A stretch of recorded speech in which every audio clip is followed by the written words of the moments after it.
She comes to us most recently from Superior Health, where she worked as a data integrity specialist.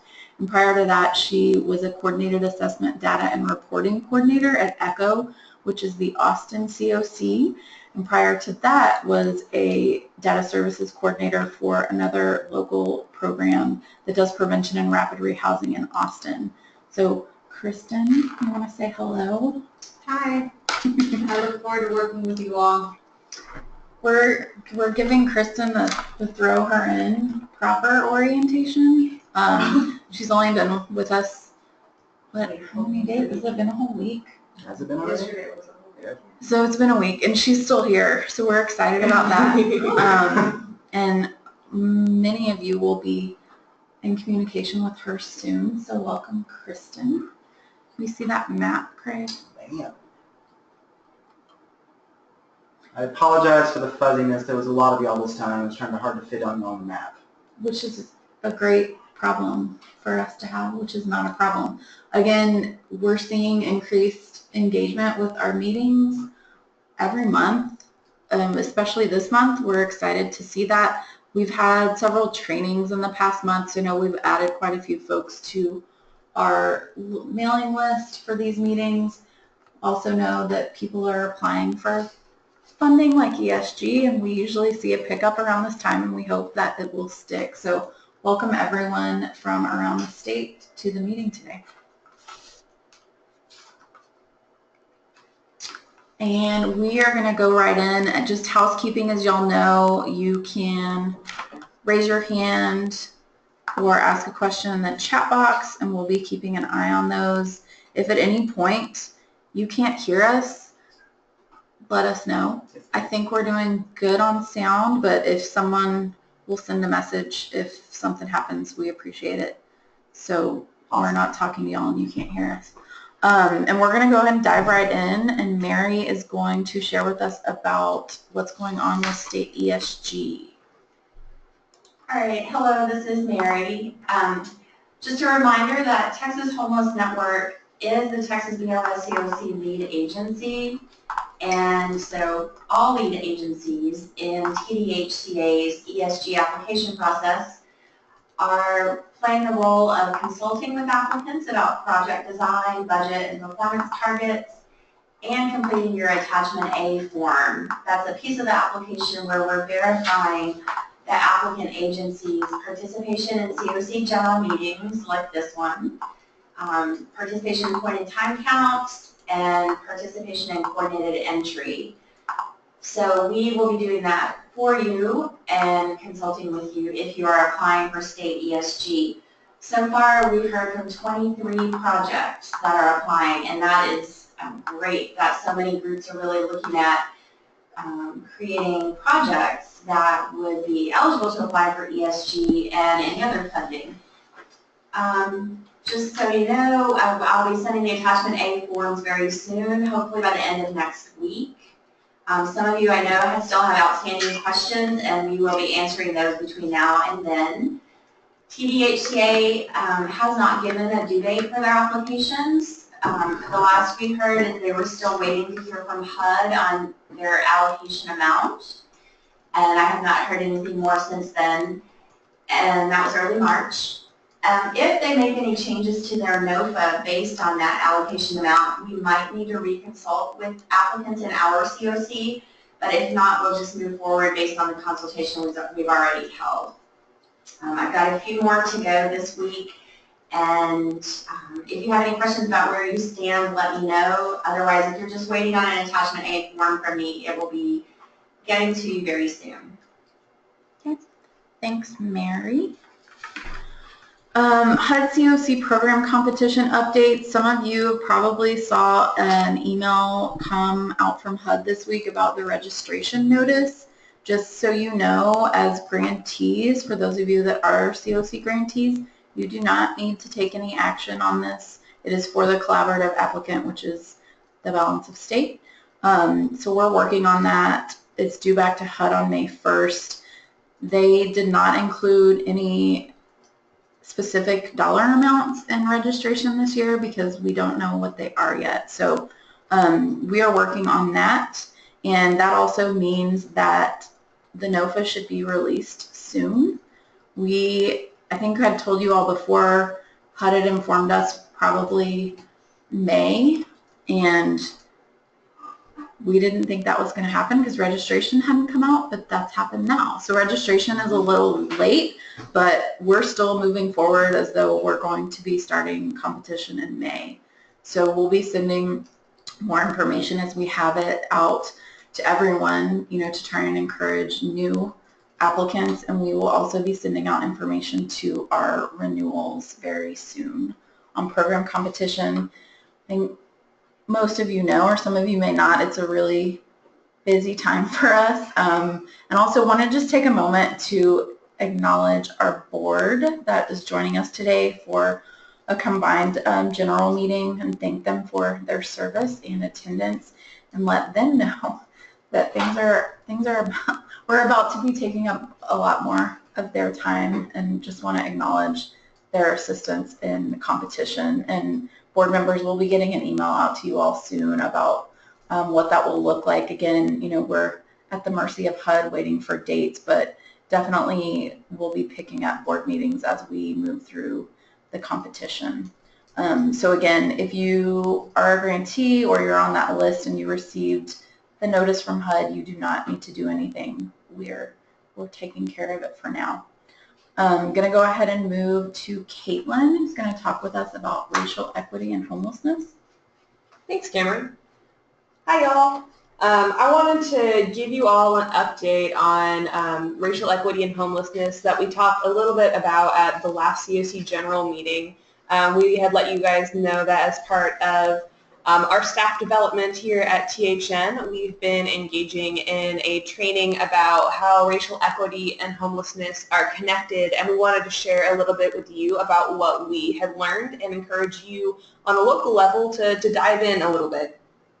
So we were learning about racism as a determinant of homelessness.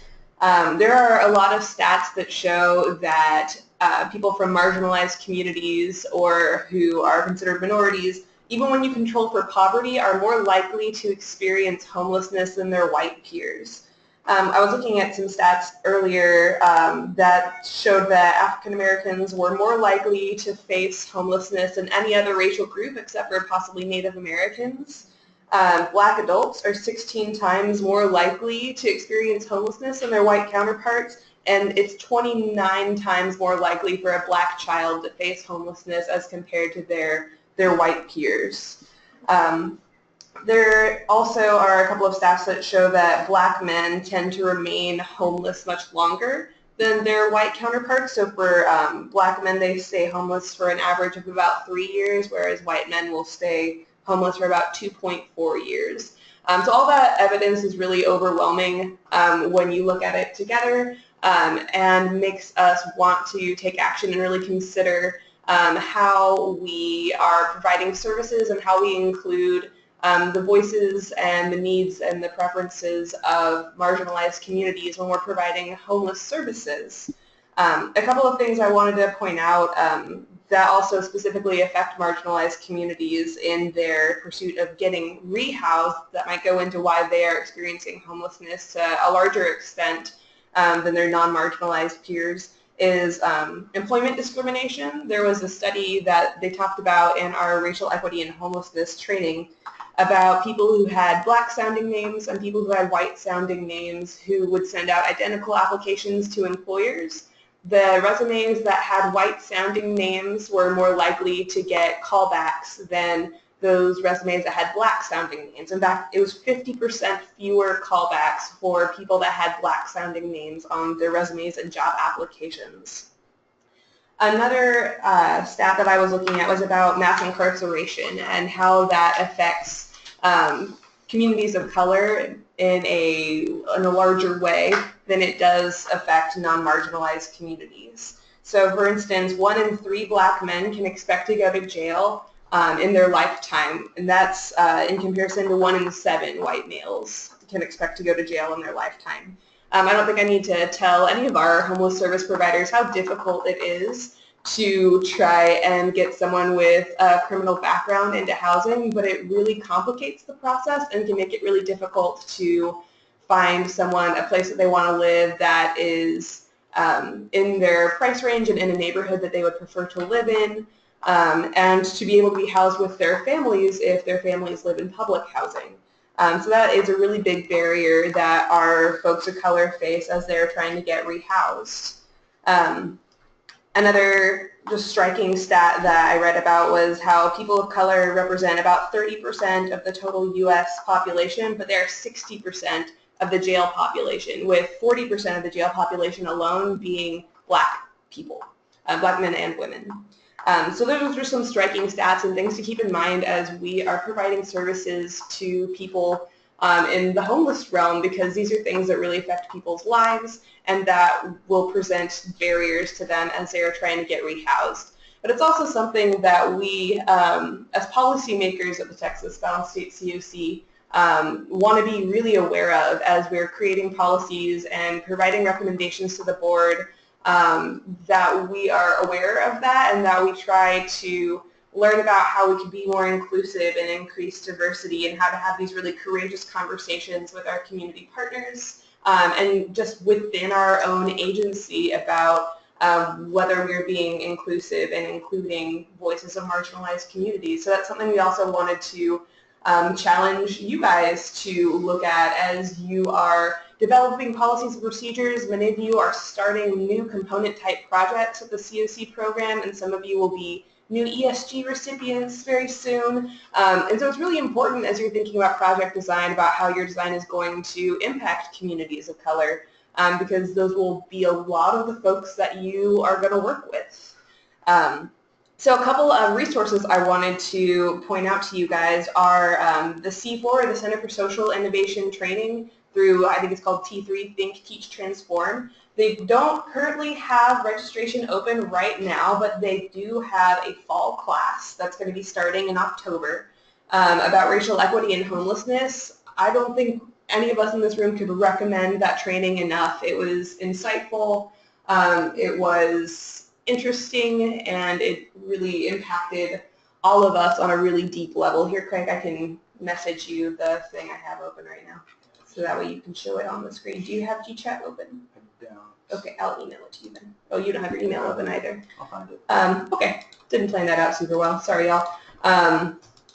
But it will be open, it says soon on the website, so I can't promise when that will go out, but I'll include the link in the meeting minutes that go out.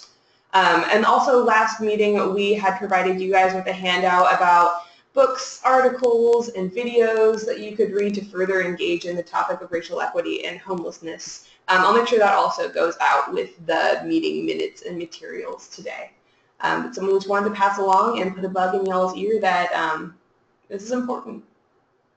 Thanks, Caitlin. Mm-hmm. Yeah, we would love to hear what you all are doing in your organizations and programs, projects, and communities.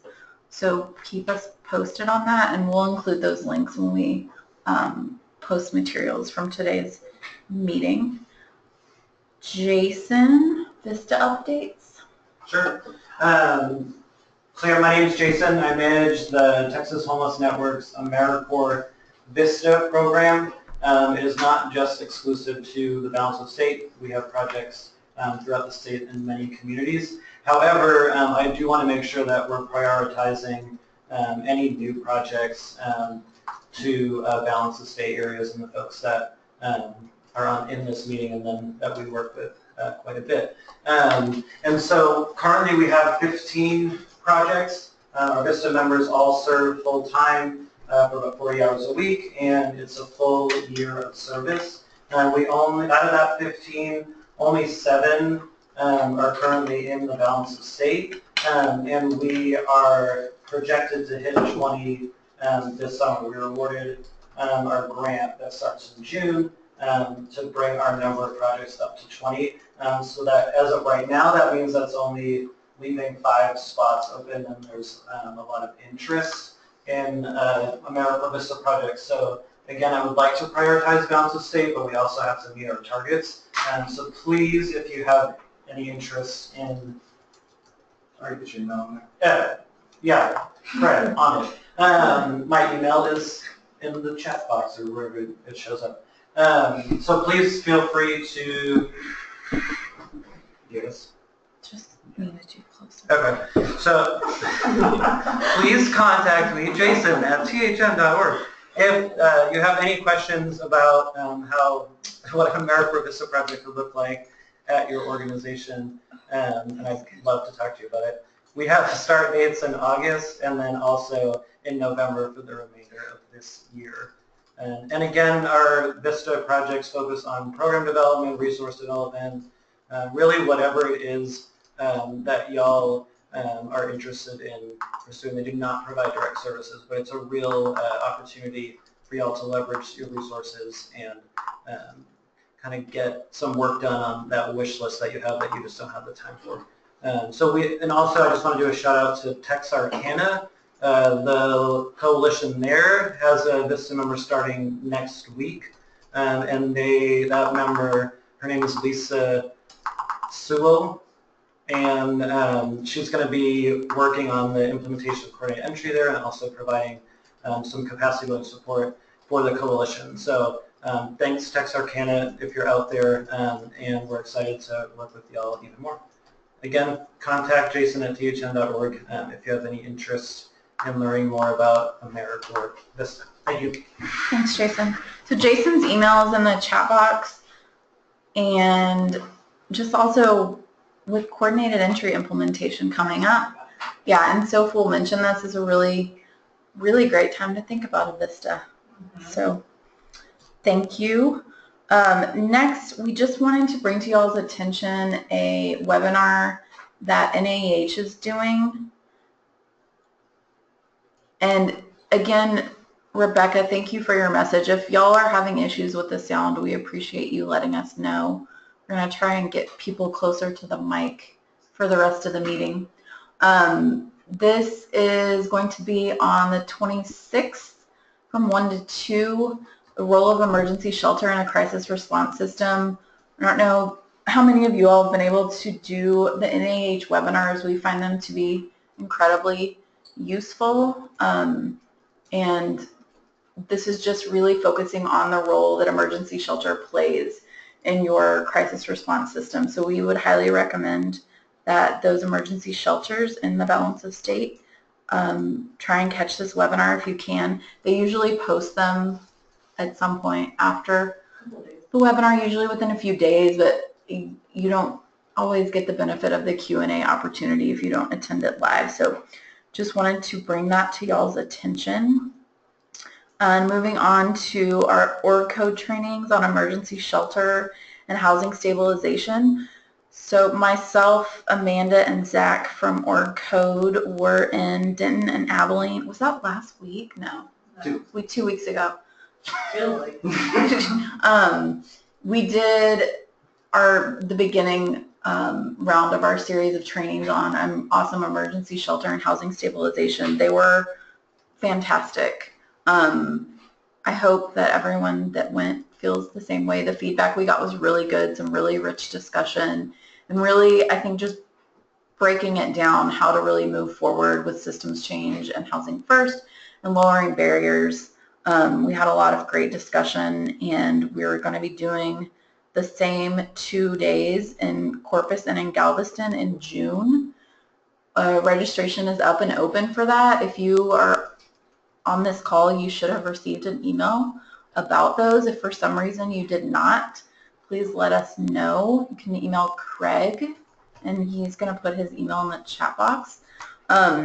Really want you all to take advantage of these trainings.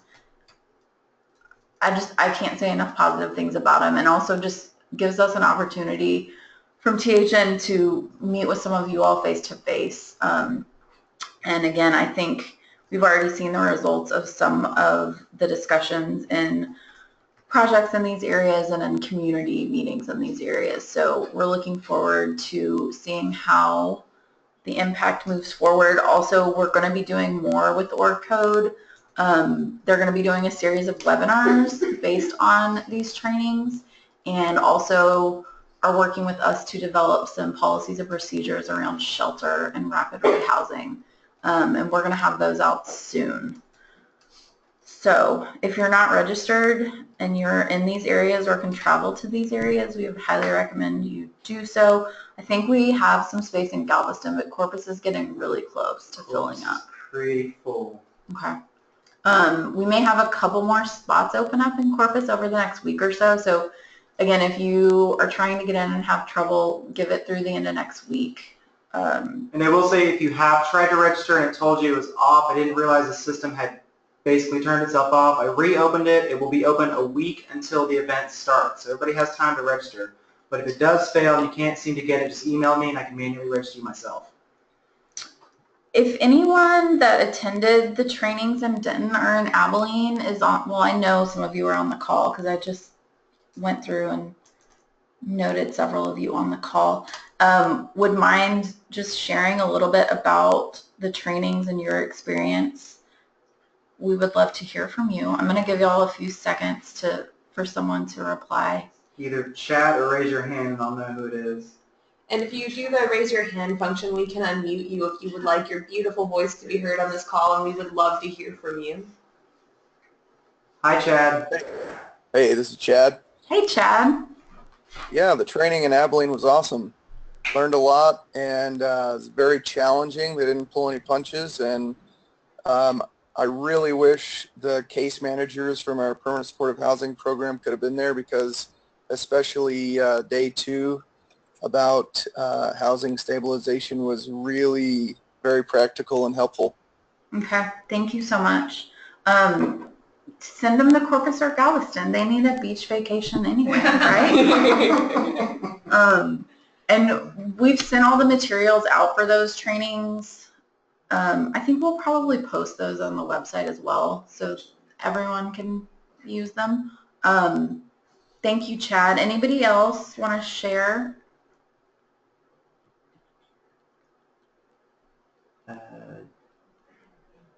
Daphne Adams said she enjoyed day 2 training as well, and it was helpful to address housing first and discuss the importance of utilizing these strategies. Awesome. Thanks, Daphne. Thank you. Any other takers? Start calling people out. No, it's okay. John Cooper says Chad said it best.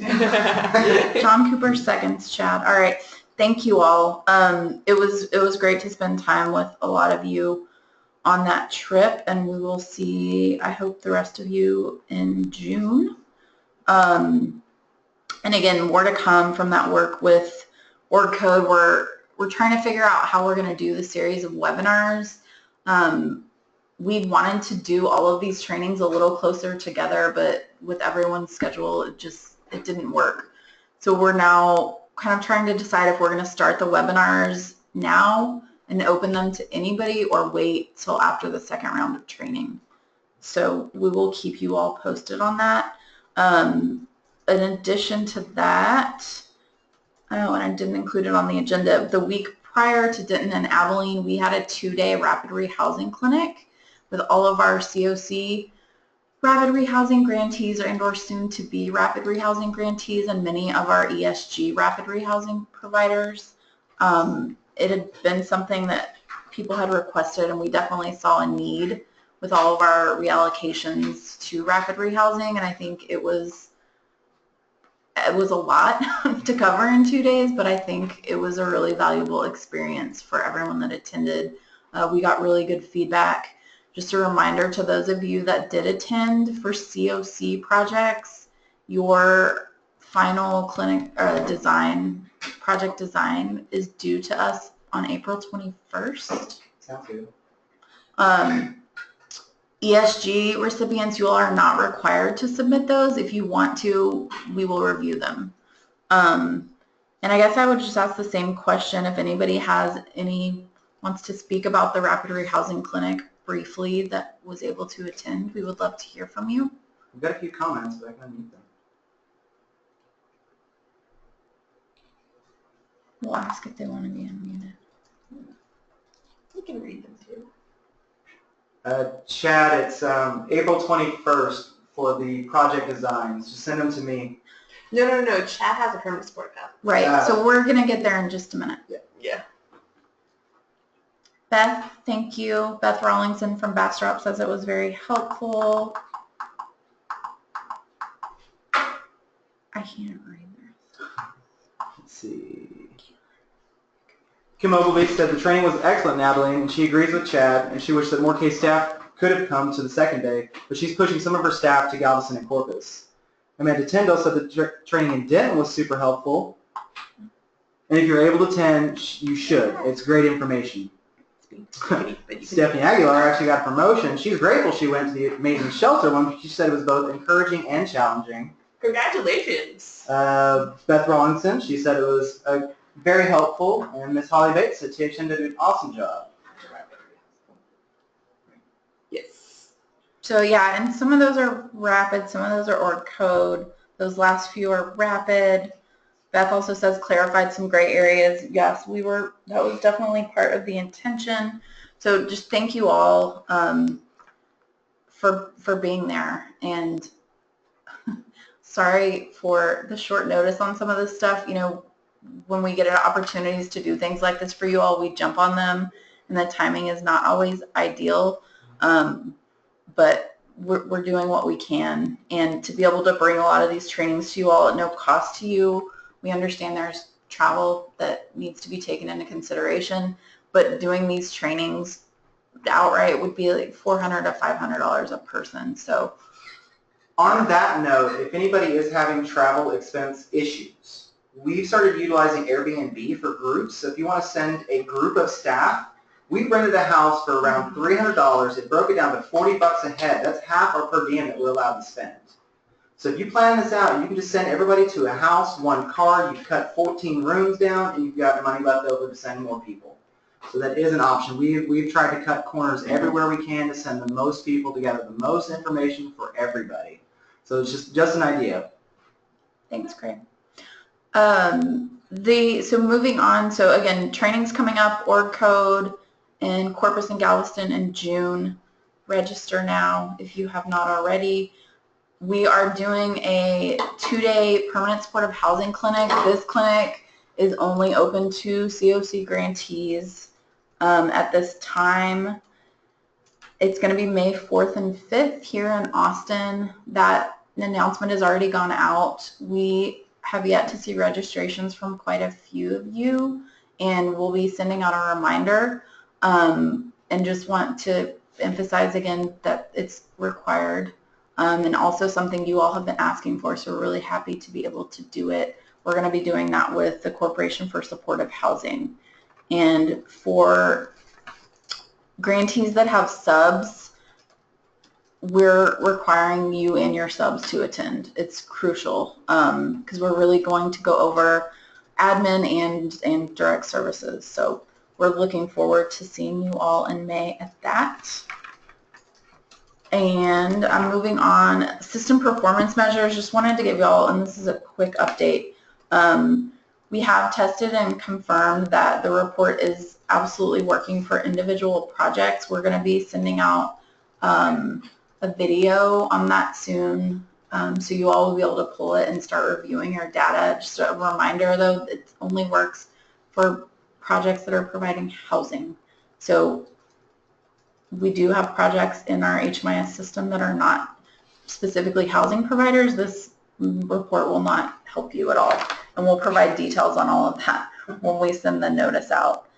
We are still working on getting the report for communities, and we're on it. We're working on that every day, so we are hopefully getting close. Have yet to hear anything from HUD on that, and I think probably we're just going to have to figure it out, and we will. So that's our system performance measure update.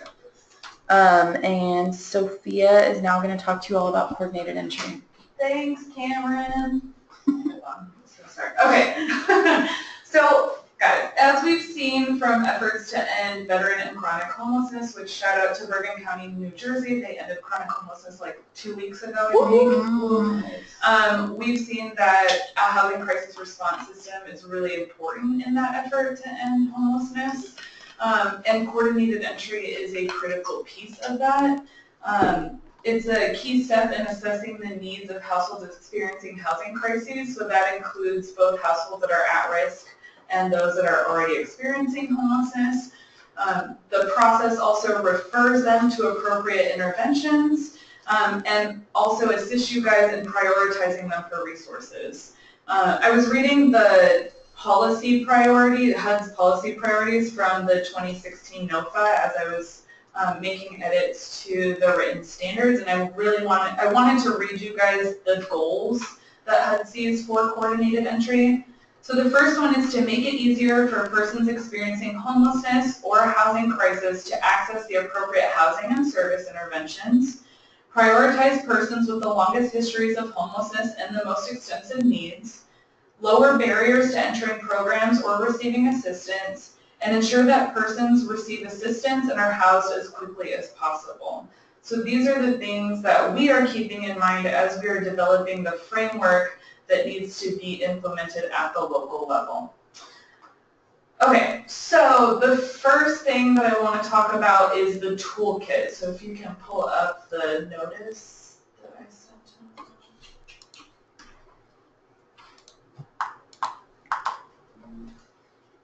You had it up. Standards. It's PDF, I think.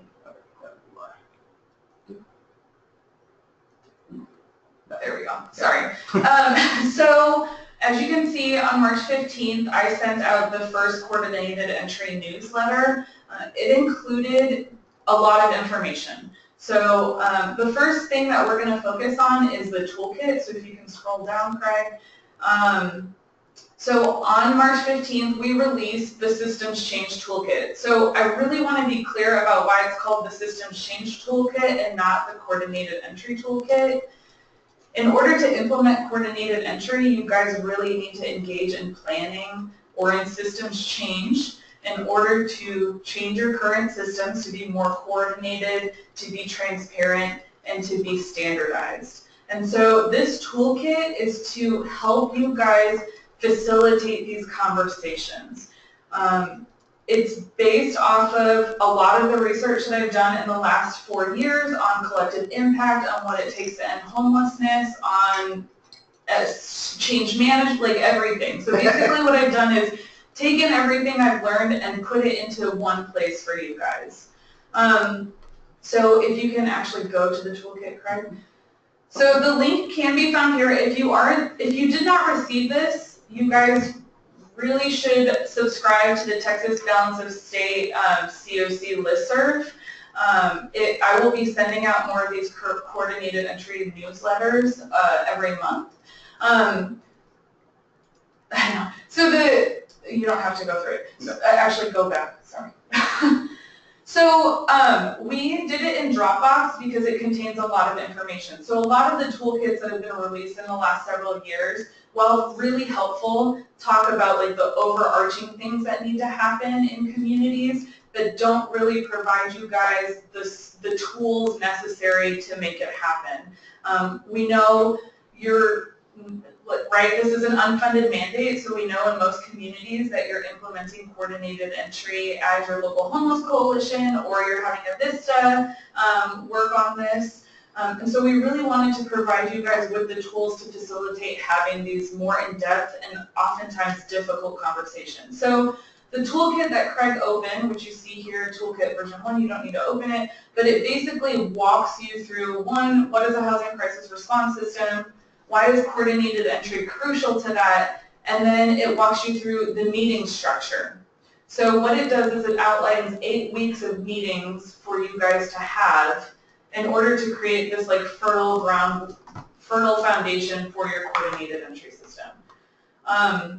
So you'll see in the folder section, facilitation contains just some really helpful resources that I found on like how to facilitate conversations. It even includes something about like how to set up your meeting room in order to facilitate more conversation. Yeah, it's really cool. The one on the top right, facilitation, I think for like community impact or something like that, really helpful. Community change, I highly recommend it. So this just contains information on how to facilitate this process. Under the leadership structure, it talks about, 1, most importantly, how to include households, individuals with lived experience in your processes. I've included just a case study basically on how Denton is implementing their coordinated entry. So like what does their leadership structure look like? And it's going to vary from community to community. I actually got an email this morning asking like whose responsibility is it? And that's for you guys to decide. So we are encouraging you to do it through your homeless coalition since you guys already need to talk about homelessness. And we're trying to encourage you to become more than a networking body. We're encouraging you to become more strategic. However, it's going to vary from community to community. One community may identify their United Way as the ideal person to help carry this through. That's what's happened in Denton. In other communities, it may be just one agency. So that's something that you guys have to have a conversation about, ultimately. That is my response.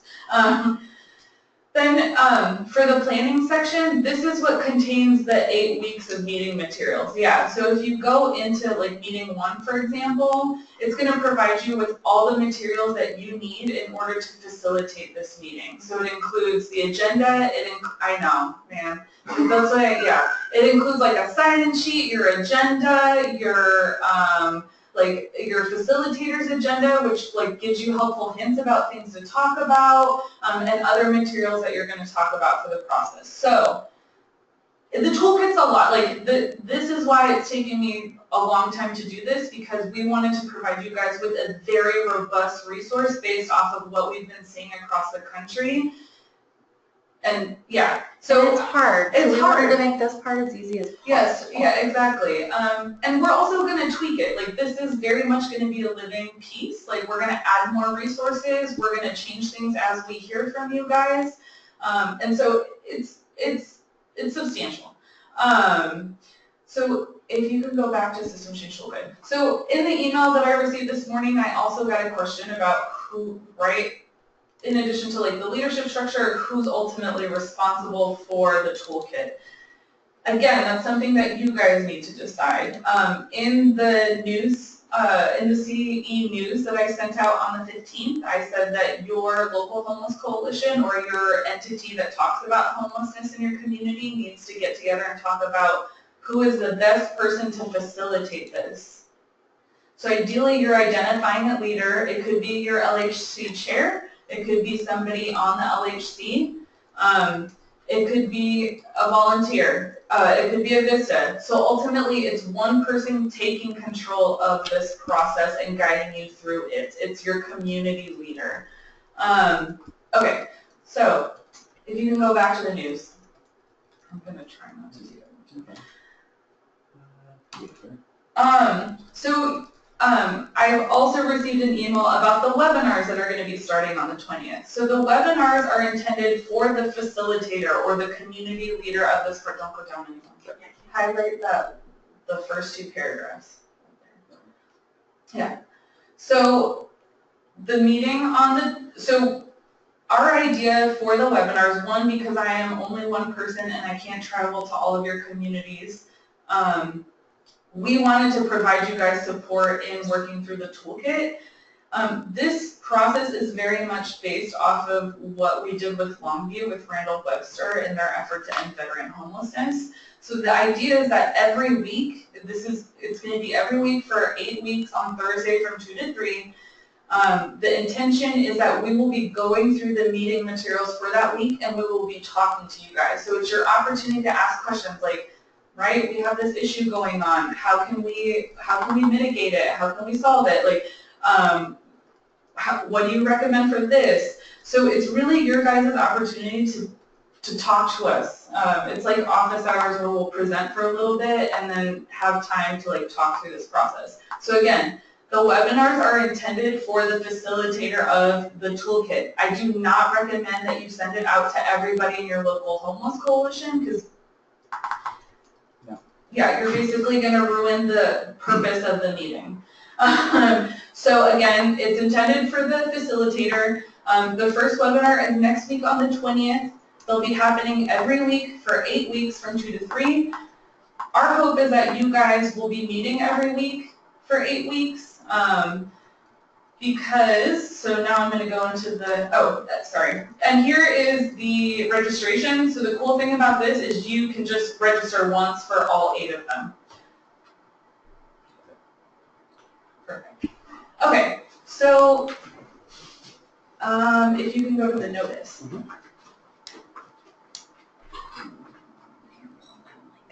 The first thing? I think it's the PDF. It's okay. So we went this over today. It's okay. There we go.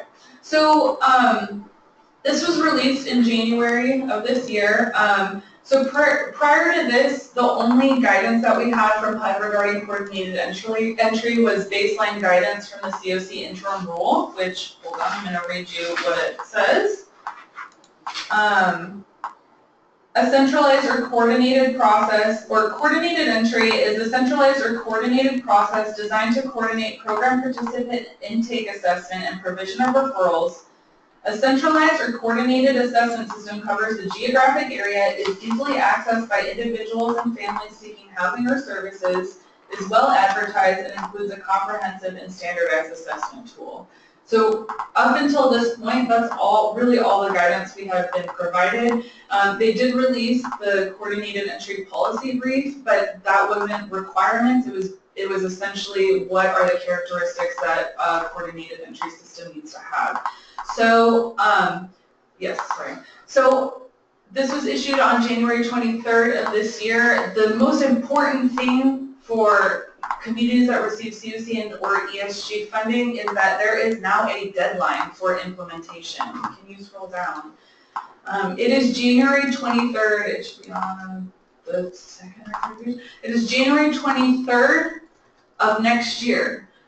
So if you are attending the webinars over the course of the next 8 weeks, you should be set up pretty well to have done the planning necessary for coordinated entry and implement your coordinated entry system. So this is the biggest thing. It's kind of scary and there's a lot of information. And then lastly, so because I am only one person, we are trying to prioritize the assistance that we provide in terms of coordinated entry. So can you go to the Excel document? This is similar to the prioritization standards for PSH, so it's helping us determine if people want us to go out if communities want us to go out on the same week, who is it that we will prioritize over the other. So as you can see here, our P1 communities are those that receive CoC and ESG funding. Our P2 communities are those that receive only CoC funding. Our P3 are those that receive state ESG, and then P4 are those that receive city county ESG. So this is important to keep in mind when you ask for assistance from me, especially if you want me to travel. Yeah. Any questions? Nothing yet.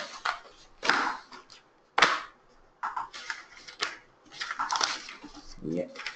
That was an awesome toolkit. Thanks. All right, thank you, Sophia. Before I move on, we had a question from Jaime. Freeze paid one of our permanent supported housing CoC grantees in Laredo asking about SAGE, which is a good reminder for us to mention that again. I know we did it the last meeting. So this is just for CoC funded projects. I hope you all know this by now. Your APRs can no longer be submitted into eSnaps. HUD is using a new system called SAGE. They just released some additional training dates this week. I'm going to send out the link in the chat box. And all of you should have received a notice from HUD on this. If you're not signed up for their updates, you should do that immediately on the HUD exchange. So their first training filled up really fast. We weren't even able to get into it, and we tried to register the same day they sent out the notice. So they've added 2 additional trainings, and I just sent out the link. So thanks for that question, Jaime. So it looks like There's some connection problems. People are getting dropped and they're backing on. I'm keeping track of who was here, so don't worry about all that. I'm watching you come back on. We lost 5 in a row. Now they're all back. Okay. I'm going to go ahead and move on to the point in time update. So we are still working with a couple communities on their PIT reports.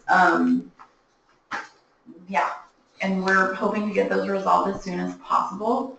Like I said, Kristen, bless her, has been kind of thrown in immediately, and we're trying to get through it. As you all know, Lindsay is no longer with us, so we're also just trying to absorb all of that knowledge, and we're working out kinks with just a few. I think we're down to 4 communities right now. Otherwise, you should have received your final report. Those will be posted on the website soon, and as soon as we finish the community reports, we'll have our CoC-wide report ready, and we'll obviously be sharing all of that with you all. As far as PIT, I'm trying so hard to use PIT. We'll see how long it lasts. We need to select a date for next year's count. Typically, my understanding in the past is THN has just decided on a date, and we thought we would ask you all what you prefer. So we're going to launch a poll in just a minute with 4 optional dates. You'll see that one of those dates this year is a Saturday, and wanting to give you all that option because we've seen that a lot of other communities that do their PIT either have shifts from Friday that go through into Saturday, get a lot more volunteer participation. It may not be something you all want to venture into yet, but we figured we'd throw it up there as an option. So that was Kristen's idea. Thanks, Kristen. Good job. She's already making it better. Great. Look at that ROI. We're going to launch a poll and give you all like a minute to respond so we can go ahead and get the date out for our next year's count. I think if you don't know, it has to be done in the last 10 days of January, and it has to be done on the same day. So I understand why maybe input wasn't asked for, but the least I figured we could do was a poll. That's fun. And we have high attendance today. So go ahead and do that. We'll give you all a minute to respond to that. 22% have voted. 33% have voted. This is like American Idol, guys. Text for your winner right now. Don't do that. 52%. I feel like you should call it out like a horse race. If I could do their voice, I would. Come on, 55. Can I get 60? 62, 62. Can I get 62? 62. Come on, 64, 64. We'll work on that for next Interesting meeting. day choices, Yeah. Yeah. We also all know that you all have your January plans, you all ironed out already. Well, this way you can iron your plans out around the count. Yeah, there you go. Hey, this is going to be interesting. 65%. I don't think so, Can Veronica. I change my vote? I don't think you can. If you already hit the submit button, I think it's too late. Too late. Yeah. Locked and loaded. Anybody else? If you want to informally type it in. we You can- got it floating about 67%. Or we can have tops out. There's 91 of y'all. That means there's about 32 that haven't voted yet. That means 67% aren't paying attention. All right. Ooh, 70. 70. We've hit a I think passing that's grade, pretty. y'all. Come on. It's pretty obvious. This is your time to tell us what to do. I was hoping to see an uptake, like 6% more. Looks like we flatlined at 70%. All right, that's good. That That's was, a quorum. that was a 2.5 It's over vote, too. 50. Yeah. Okay. All right.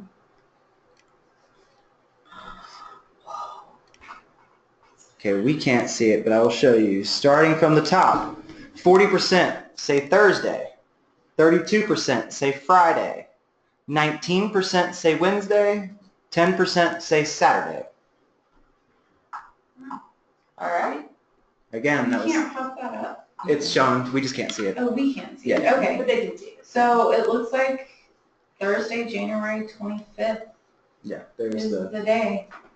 that's the result. Thank you all for your feedback on that. We'll be getting that date out to you all. We are still planning on doing a point in time follow-up with our point in time leads and our LHCs. We're going to be doing that on a webinar. We'll be sending that out to point in time leads and LHC leads. We can't do that until we finish the report, so stay tuned for that.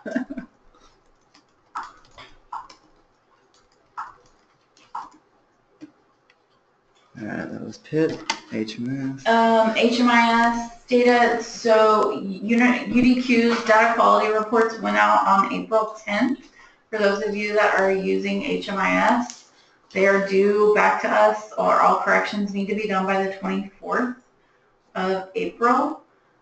And I know all of you are looking at your data every month at least, so this is going to be really easy for you all to do.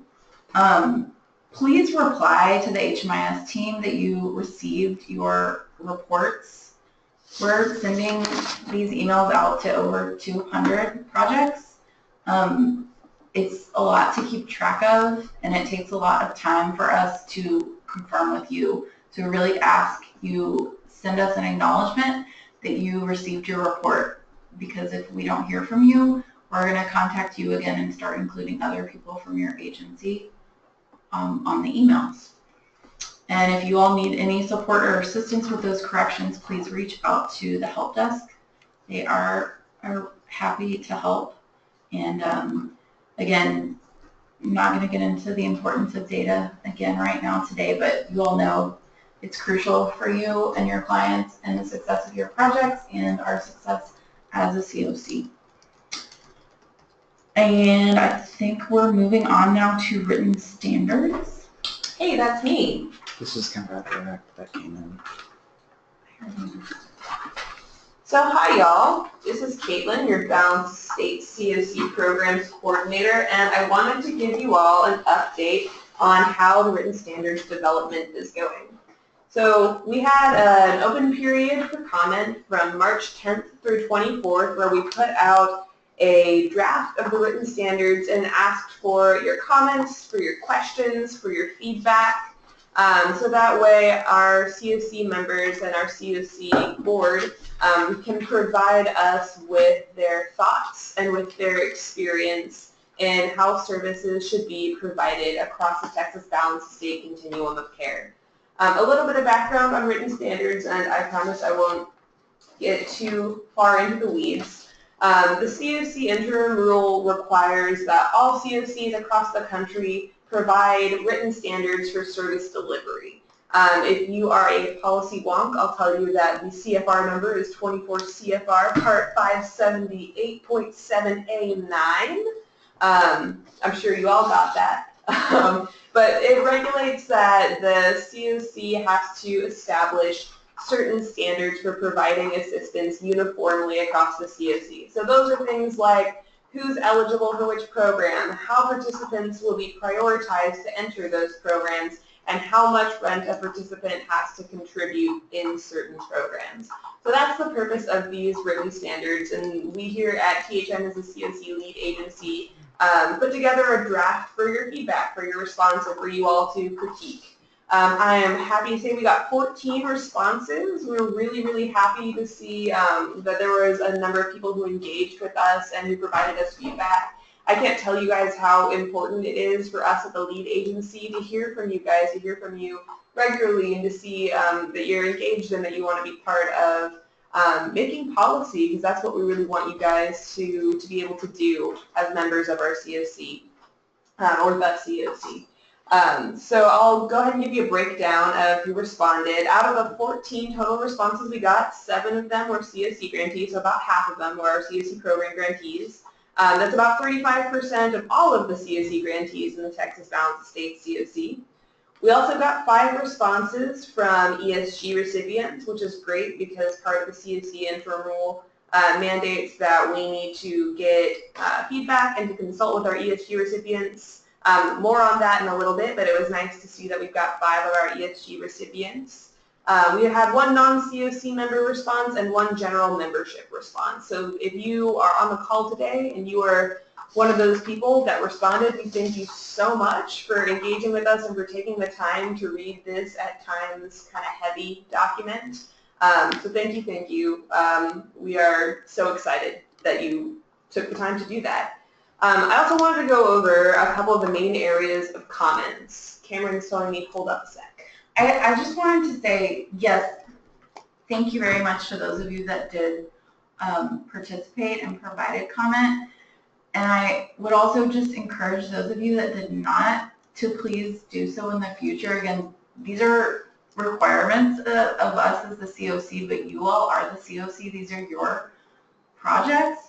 So I was surprised at how actually low the participation was. And I do assume a lot of projects are going to have a lot of comments about these when they need to be implemented, but we didn't hear from folks when we were asking for public comment. So I appreciate Caitlin's optimistic, positive outlook on this, but I just want to really encourage you all, to please speak up. And this doesn't work without you all. You all are the work. We're the go-between, and we need your feedback. So this is a working draft. Doesn't mean we're opening it for public comment again. It does mean that we're going to be making revisions to it as we need to in the future. It also doesn't mean we don't want to hear your questions moving forward with this. So sorry to interrupt. Oh, no, you're fine. I was going to make a point similar to that, but I'm glad now I don't have to. Yeah, and because these are standards that are going to directly affect many of your programs, it is so important that we hear from you, because these are going to become your rules. And so CoC programs especially need to make sure that they understand and that things are written clearly. So for those of you who responded, awesome. For those of you who did not, do take a closer look at those, because they will become your standards. Or I guess they already are, in a sense, your standards. They haven't been voted on by the CoC board yet, though. So I was going to cover a couple of the main areas of comment. We got many awesome responses and good questions, but I wanted to just give you 3 of the themes that we saw. First was a question about who these standards are for, and I believe, Craig, did you pull that up, or are we reading that? Yes. Yeah. So that was one of the biggest comments, and so as THM staff was reviewing the comments and were making revisions to the draft, we decided that we needed to include some more explicit language about it, so that way it was absolutely clear to everyone who has to follow these standards. Do you want me to read it, Cameron? All right. I don't normally do this, y'all, but I am going to do the thing where I read to you. I will try to make my voice as pleasant as possible. So the intent of this document is to standardize the quality and type of services individuals and families can expect to receive from homeless service projects across the Texas Balance State CoC's geographic area. And regardless of whether a family experiencing homelessness lives in Lubbock or Brownsville, Odessa, or Galveston, the goal of the Texas Balance of State CoC is to ensure that the individual or family can expect to receive the same standard of services from providers in their area. And so with this goal in mind, all CoC program-funded projects must comply with the Texas Balance of State CoC written standards. I'm going to read that first part again. With this goal in mind, all CoC program-funded projects must comply with the Texas Balance of State CoC written standards to the extent that their grant agreement allows. Although ESG recipients are not explicitly required to consult with CoCs on the development of written standards for providing ESG assistance, many of the ESG standards for prioritizing assistance will influence the development and implementation of the local plan to prevent and end homelessness and the implementation of the coordinated entry system, as well as the development of the CoC's written standards. And ideally, CoCs and ESG recipients would collaborate to coordinate and or align their written standards to ensure all populations eligible for assistance within the geographic area are assessed and prioritized for available assistance as consistently as possible. Can you scroll down, Frank? For me? Yeah, I'm trying to speed up the internet. I keep losing people. Uh-oh. So it's highly recommended that projects that don't receive federal funding from any source follow the Texas Balance of States CoC written standards to further the CoC's goals of transparency, equal access to quality projects, and service standardization. So additionally, should a project receiving no federal funding wish to apply for it in future, so I'm looking at y'all who are going through your ESG application process right now, use of the Texas Balance of States CoC written standards will ensure that the project is following best practices, which will increase its likelihood to receive federal funds. You may be scored higher if you are implementing the best practices that are in the written standards. And so although the written standards contain guidance for distinct project types, projects are still limited in the services and financial assistance they provide by their grant agreements, funding capacity, and federal regulations. So that means just because we have rules and the written standards, that doesn't mean that you don't also have to follow your local, state, and federal ordinances. I'm going to pause here and see if people have more questions about whether or not that is clear. So I'll pause here for about 20 seconds. So it'd be a good time to talk about eligibility. You even give an example. I think we have some examples. We did have some examples. So feel free to continue to type in your questions as I'm saying. So one of the main themes of the comments that we got were about eligibility for different project types. Excuse me for a second. Pardon me, y'all. So that was specifically concerning projects that have priority populations. So for instance, our domestic violence projects are projects serving people living with HIV/AIDS. And also for veterans or priority populations, or chronic homelessness priority populations. So just because in a project section it says that eligibility is, let's say, Category 1 and Category 4 of the HUD homeless definition, you are still allowed, and indeed you must, comply with your grant agreement. So if your grant agreement says that your priority population is people living with HIV/AIDS, and that is one of your eligibility criteria, you'd still do that. It's just saying that your minimum eligibility standards for entry into the program will be those eligibility standards that are outlined in the written standards. So if you are a domestic violence project and you serve people who are fleeing domestic violence actively, then you can have that as an additional eligibility criteria because it is in your grant agreement that this is your priority population.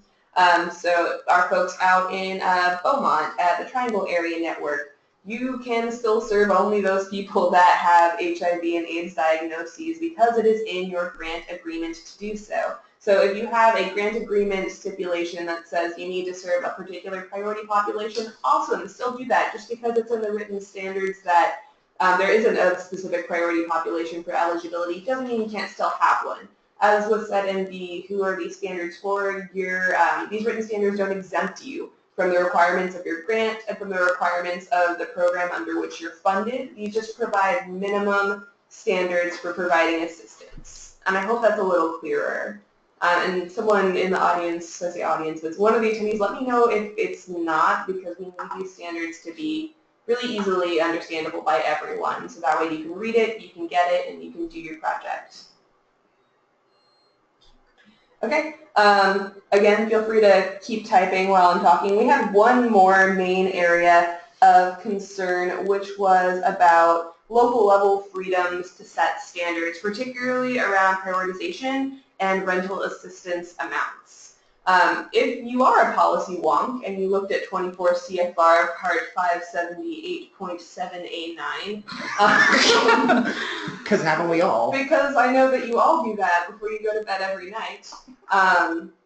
Those are one of the things that the CoC must include as a standard across the entire CoC in order for us to really be considered as having written standards. It's one of those minimum things that we need to have in this document, and therefore the CoC needs to agree on what those minimum standards are. And again, in keeping with the sort of feeling of this document, I'm trying to think, the purpose of this document is to provide transparent and uniform services across the CoC. So if we allow each community to sort of set its own rental assistance amount, then that's not keeping with that goal and that purpose of making sure that if I get services in Abilene or Longview or Texarkana or Denton, that I can expect to receive the same amount and type of services. So unfortunately, no, we can't allow for local variance on these specific points because A, HUD says we can't, and B, it's not in keeping with the purpose and the goal of this document to make sure that services are provided uniformly, or uniformly to the most extent that we can in this area. So those were 3 of the big ones that we saw in comments, and I wanted to make sure that those got addressed. So next steps on this document. Oh, I'm sorry. You want to talk about referee housing? No, I mean, so I think y'all will see, when this goes out, we're still working on our performance measure targets, and we're still working on rapid rehousing prioritization. We're using survey data from our clinic and several other things to try and figure that out. And we'll be in touch with you all on that.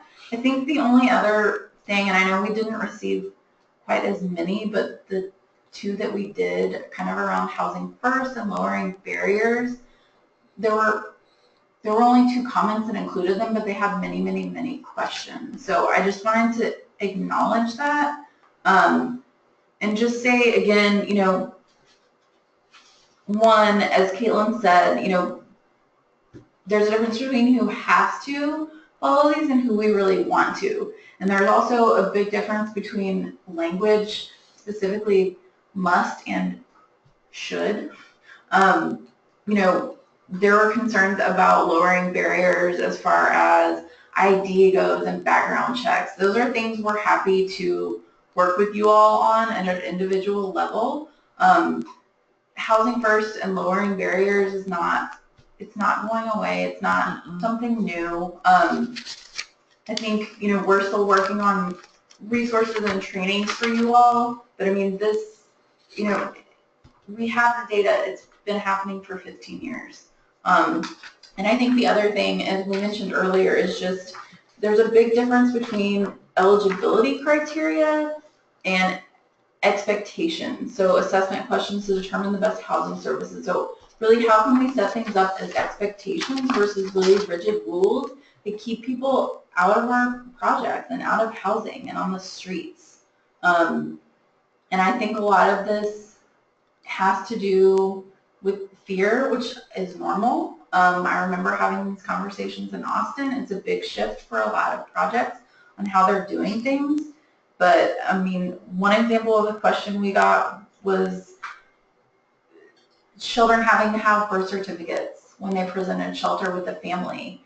And we know it's a concern. You want to know that the individual presenting with these children has legal custody of them. That will come out as you're providing services. The other option is they stay on the streets, you know, or if someone has a stepchild, I mean, bring these people in and start providing them services. I think the other thing we noticed were a lot of kind of what if questions, which we refer to as Marvin rules, and I won't get into that, but it's not going to be a common occurrence, right? And there are going to be things that come up, like with everything we all do and you all do every day, where there will be exceptions. But I would really caution you as you're reviewing these not to just think of the exceptions and not to create rules just for the exceptions. I think that's how we end up with pages and pages of rules that don't really need to exist and don't really apply to the majority of the people you are serving in your programs. So just wanted to note that and encourage you all. And we've been talking about this at least since I started here, right? Reducing barriers, looking at your rules, looking at what your grant requires versus what your project is doing, just to continue to do that. And I think, you know, working on these standards in your agencies is going to just provide more opportunities for you to do that. Having said that, again, we understand not every program is going to be housing first. We understand that it takes different types of interventions for different clients. You know, we always want to focus on lowering barriers and client choice. we know you all want to do that as well, and client safety, and feel that you can do all of those things and still comply with these and with the Housing First model. If it's not something your organization is willing or able or wanting to do at this time and you're not mandated, then you don't need to do it yet. That doesn't mean we don't want you to continue working with us and to be engaged. It's important that all of you continue to work with us. So just wanted to take a minute to address that. Awesome. Yeah, thanks, Cameron. Something else that I wanted to mention about this particular revision of the written standards is about integration with coordinated entry. There was a lot of debate as the written standards were being written about whether or not we should include, especially in the assessment sections under each project type, how things are now, which is sort of pre-CE or early CE, and CE, I'm using that acronym to mean coordinated entry. Whether or not we should write the written standards with the idea that we don't have coordinated entry implemented at this time in most places or in the very early stages of doing so, or whether or not we should write these standards as being in a post-coordinated entry world. So the choice that we ended up going with for this particular revision was to write it for the pre-coordinated entry world, but to include some groundwork for the future in there. So in the coordinated entry section in the draft of the written standards that you read, it's been beefed up significantly in this most recent draft that's going to be going to the board to include some language about how right now, according to our coordinated entry written standards that were out in September, all of our CoC funded projects had to do a VI-SPDAT or an FBI-SPDAT with all of their project participants as they were coming in to prioritize their wait list or prioritize enrollments based on that VI-SPDAT score. As coordinated entry gets implemented in your community, you're going to perhaps stop doing that depending on which role you're serving in your coordinated entry system. So if you choose to serve as an entry point in your coordinated entry system, you will be doing the VI-SPDAT as part of the coordinated entry assessment. You're going to continue doing that with your community, whatever your local requirements are going to be, and in compliance with the Texas Balanced State CoC coordinated entry written standards. That's coming out with the new draft soon. I'm sure Sophia will share about that eventually. Not today? Okay, never mind. She's shaking her head at me. But eventually you will hear more about that. I just want to let you guys know that these written standards were written with a pre-coordinated entry world in mind, but you will see some new language in the coordinated entry section. Just laying the groundwork for the future, and just know that this is a living, breathing document, and we're going to be revising it when new systems come into place, like coordinated entry, or if something really isn't working in a community and we're getting overwhelming evidence that just something really isn't working, that we will be revising it, we'll be bringing those revisions to our CoC board, and they will be deciding what to do about that. So just a couple of things to know about them. Our next step with the written standards is to bring them to the CoC board and to have them review it, to provide us with recommendations and feedback, and then once it sort of meets their standards, to ask them to adopt the written standards on behalf of the Texas Balanced State CoC, and at that point they will also decide an implementation date. So when must your policies and procedures at your own project level, when must they comply with these written standards? So that's sort of our next steps for the written standards, and we're really excited to bring them to you guys. We had a question, and you found it? The question was, if an organization has different programs within its services, do all programs have to comply, or only those programs that are federally funded? So, and who asked that? Miss Brenda Falbush. Thanks, Brenda. That's a really great question. So, it depends, right? If you're getting like ESG funding for your shelter, you're gonna comply. And I also wanted to just throw in here, and if I get off the road, put me back on, y'all. We didn't have very many questions, but there were some comments about HUD's equal access rule, and it's not an option, y'all. If you're ESG or CoC funded, not an option, hasn't been, isn't really new. So if your organization is having questions about that and you are CoC or ESG funded, I highly, highly recommend you get on the exchange and do some research about equal access and make sure you're in compliance. I can tell you that monitoring is happening now, will continue to happen, and they're going to be looking at that. If you're having challenges, reach out to me. I'm happy to work with you on that. And so back to the question, you know, we would strongly recommend as an organization that you take on these changes at a systemic level. I think it's going to be really hard for an organization to implement a low barrier housing first program in one project and not in another. Yeah. I don't know how that would work. And that's, again, because it's so crucial that leadership is really leading these changes, right, and supportive of them in your organization. So I guess it could happen. I think it would get really messy really quickly. And I don't know how staff would buy into a low barrier housing first project if only one program out of several at an organization were required to do it. And that really defeats the whole purpose of systems change. Again, if you have a specific question about your agency in regards to that, I'm happy to answer, you know, with more specifics, but that would be the general response. And again, how and why would you want to make this harder than it is?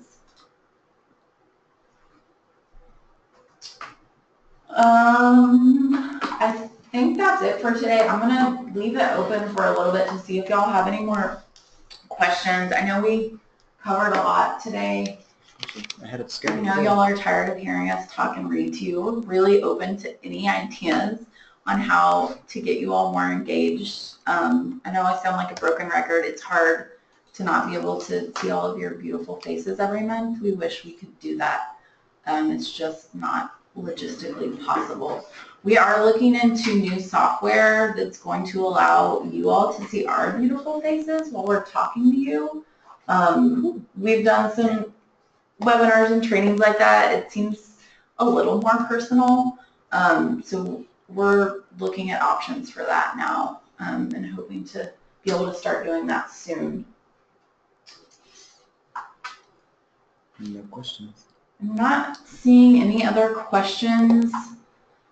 You all know where to find us, and we will be in touch soon. Just wanted to thank you all for joining us today. Our next meeting is Wednesday, May 10th at 2 o'clock. Anybody else think of anything else before we wrap? I have one thing. Yeah. Just to bring it to our community's attention, SSVF, or the Supportive Services for Veteran Families program, is currently doing a community plans survey. So they've done community plans in the past, and they've been very SSVF-centric about what SSVF is doing in the community. But this community plan is a little bit different in that they're trying to assess different communities' progress toward ending veteran homelessness, and also trying to figure out what TA efforts would be helpful for communities in their progress towards those goals. And it's a lot less evaluative and a lot more, hey, where do you need help? So your SSVF grantees in your area, if you have one in your area, may be reaching out to you to ask you to participate in a call. They may or may not. But I wanted to make everyone aware that that was something that was happening. And if you have specific recommendations that you would like to make about help that you need, or a TA initiative that you think would be really, really helpful for your community, feel free to reach out to your SSVF provider and let them know about that, or you can email me directly if you want to. My email address is Caitlin, which is spelled CAITLIN @THN.org. I believe Craig is typing it into the chat box because he's awesome. But that's it. I just wanted to make you guys aware that that was something happening in your various communities during the next 2 weeks. Did I just misspell your name? No, you got it right. Okay. I hope Yeah. so. I was thinking it had a Y for some reason. I don't know. Oh, I trouble. know. It says Craig with a K. All right, y'all. I have not seen any additional questions come up, and I do not see any hands up. So we are going to call it for the day. I hope you all have a great rest of your week and weekend, and we will talk to you soon. Bye, y'all. Bye. Bye.